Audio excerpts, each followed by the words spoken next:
Are there any specific moments that you see as you reflect on hip-hop's 50 years and multiple generations that really spoke to the activism and the revolutionism of hip-hop that really impacted you in the work you're currently doing? Being what some may consider a legend myself in hip-hop, you forgot that part. The Grammy Award winning, millions of records sold.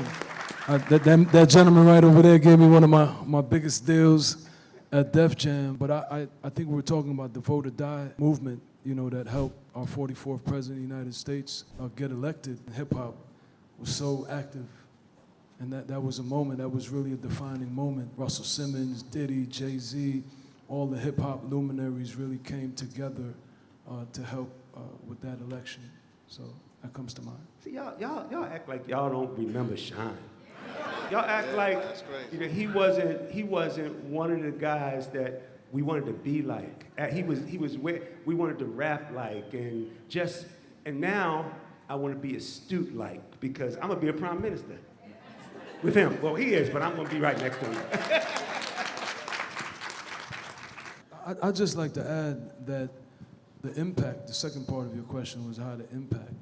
And that's why I'm here today as the next Prime Minister of Belize, not for the sake of the title or the sake of the image, but for the sake of the change, the policy, the legislations that create the society in which we live, not just people of color, but especially people of color. To go from being a musician that complained vociferously about the harsh realities that I suffered as a young immigrant in this country, who, despite the harsh realities, I was able to overcome thanks to people like Kevin Liles and Diddy and Russell Simmons that gave me those opportunities.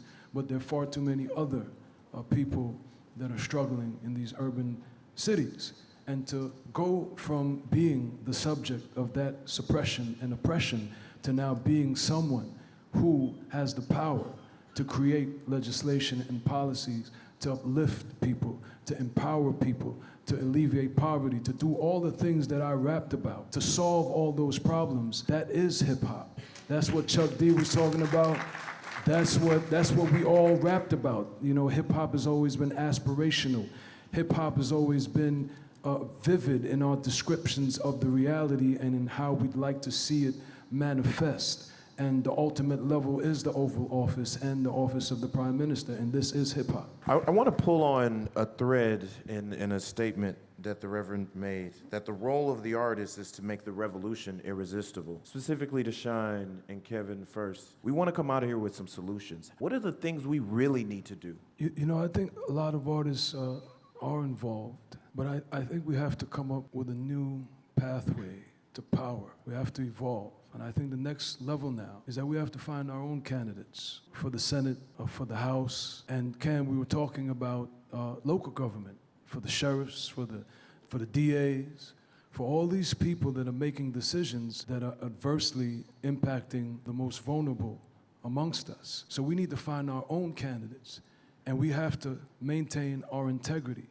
Hip-hop is not for sale. Some of these artists and some of these people making deals with treacherous, despicable human beings that are a detriment to humanity. Not just Black America, not just white America or Latin America, but to humanity. One thing hip-hop never did was sell out. If you sold out as a hip-hop artist, you didn't really survive. So I think we need to keep our integrity. We need to create our candidates. If we're not satisfied with the candidate pool, we need to create our candidates. I'm not telling you to be a Democrat. I'm not telling you to be a Republican.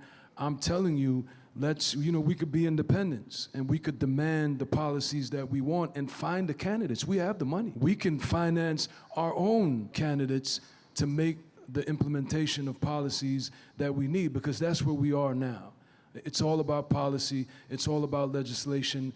I think we've popularized the movement enough in the sense of getting involved, but the involvement can't be the best of the worst.